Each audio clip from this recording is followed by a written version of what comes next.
Is there any place that you're stuck?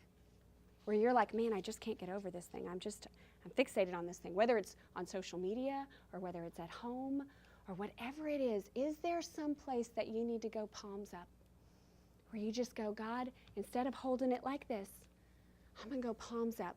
And will you show me, God, whether this is a unity or a uniformity thing? And how can I love those in the body of Christ? Think about the person that irritates you the most right now. Think about them. You got them. Come on. Somebody irritates you. And think about how can I love and disagree with them better?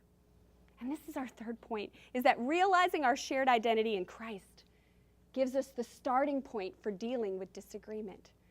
In your study this week, we started in 1 Corinthians chapter 1, and in the first 9 verses, we noticed that Paul used the name of Christ 9 times.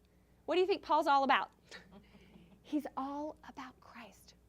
He's like, we got to find our identity. We got to start there. And you know, we have commercials and a world at us telling us to find our identity in our job, in how we look, in how good our kids are. And Paul is calling the church at Corinth, don't find your identity even in who you used to be in your past.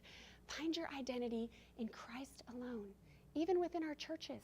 We can start to identify ourselves by a popular celebrity leader, or what our worship looks like, or what kind of ministries we have. Those things are all important, but may we never forget they're secondary.